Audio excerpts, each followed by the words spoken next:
Good morning. Now, today we are going to start a new chapter, that is chapter number 7, Physical and Chemical Changes. As already you have read in class 6, two types of changes are there in our surroundings.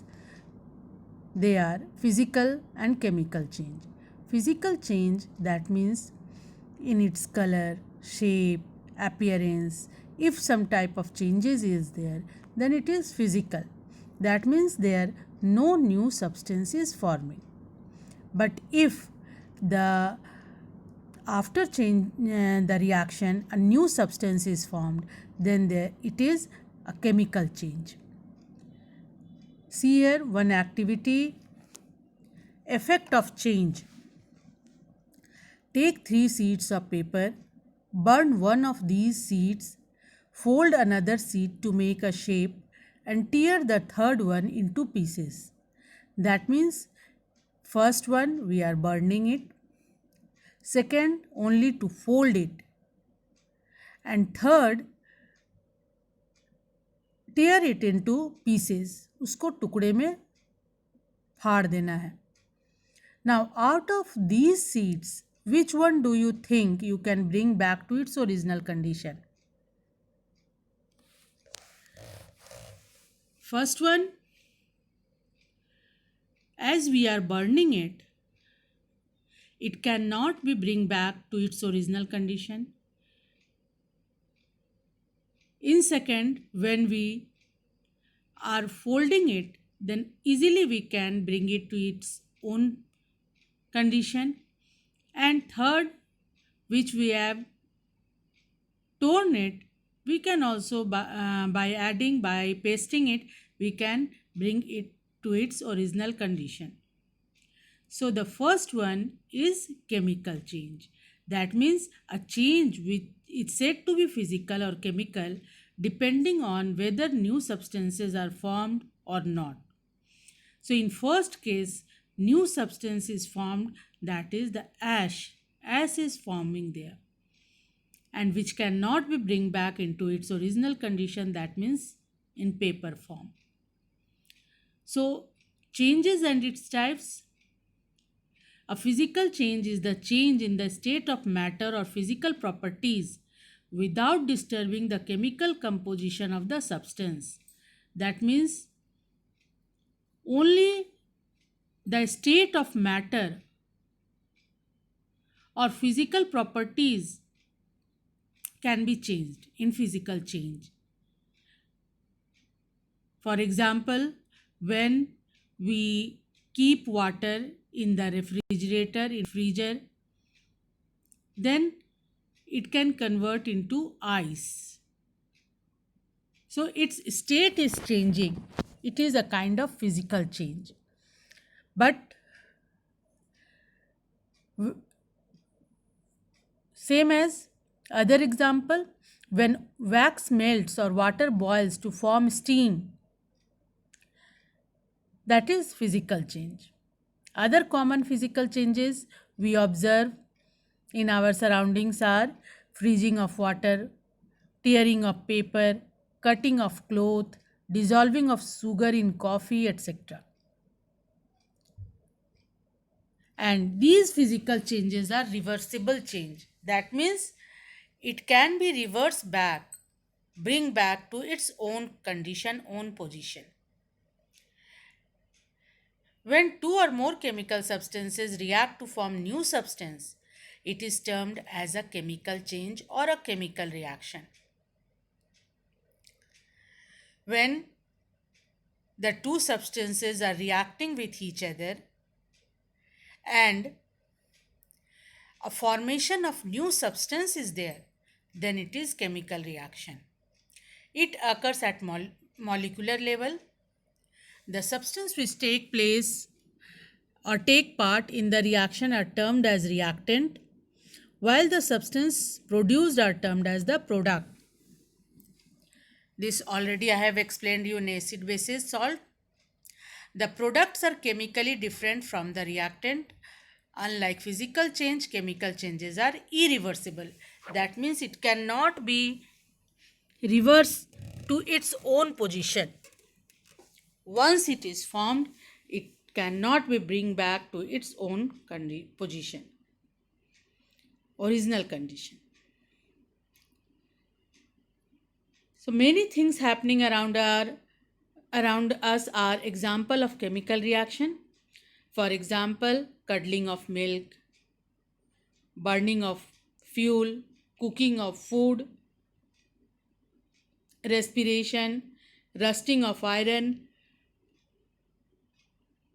process of photosynthesis, digestion of food, all these. And you can see here, once the product is formed, it cannot be bring back into the reactants form. For example, cooking of food. We take the raw vegetables and or pulses or rice and then we cook it. Once it is cooked, it cannot be bring back to its raw form. Same as in burning of fuel. If the fuel is burned, that means coal or petroleum, if it is burned, then it cannot be bring back to its own original position.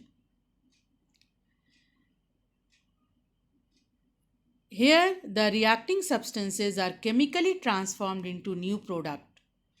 When milk changes to form curd, first example I have given you here, curdling of milk, that means formation of curd. When milk changes to form curd, its taste changes because the sugar present in milk gets transformed to make lactic acid. And curd cannot be converted into milk again.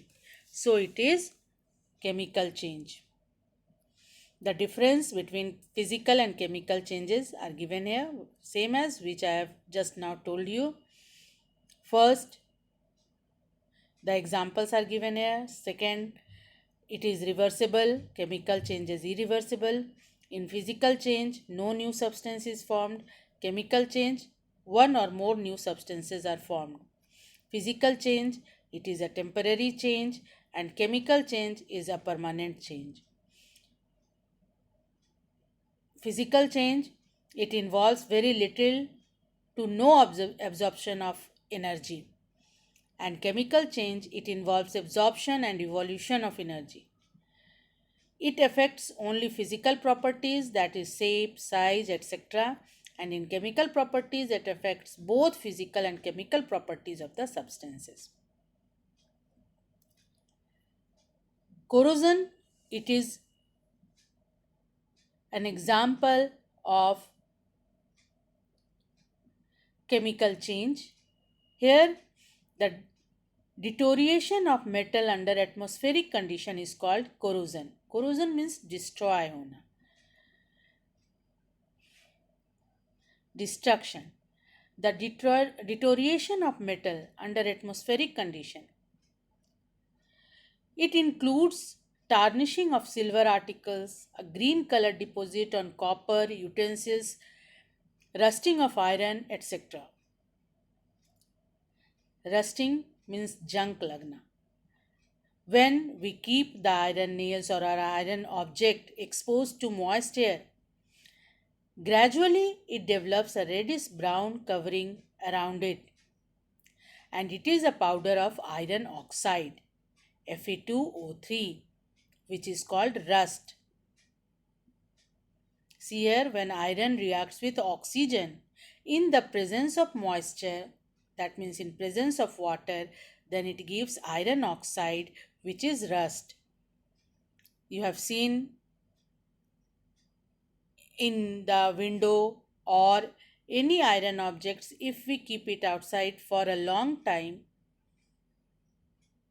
then slowly it forms a brown color deposition on it, which is iron oxide. It is a very slow process. And the two essential conditions for rusting are oxygen and water.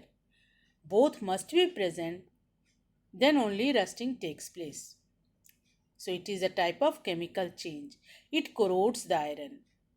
Iron को destroy कर देता है and then the iron can not be recovered from the oxide form and methods of preventing of rusting we prevent the iron surface to come in contact with moist air is helpful in avoiding formation of rust. Coating iron objects with oil, tarnish, paint, etc. prevent rusting, and the process of coating iron with zinc is termed as galvanization. So rusting can be prevented by different method. First is by painting it. Second, by galvanization, that means a zinc layer is coated over the iron articles and then it can be prevented by rusting. This process is known as galvanization. Painting time to time, if we paint the iron object, then rusting can be prevented. Do you know iron pillar at Qutub Minar is resistant to rusting? The pillar has been called testimony to the high level of skill achieved by the ancient Indian iron smiths in the extraction and processing of iron. इतने पुराने ज़माने में ये बनाया गया था, लेकिन उस समय भी उन लोगों के पास ये टेक्निक था, ये स्किल था कि वो लोग इस तरह से वो आयरन पिलर का यूज़ किए कि उसमें रस्ट नहीं लग सकता है. This is the fact.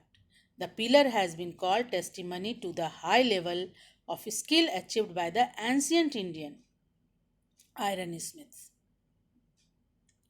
So this is about two types of changes, physical and chemical change.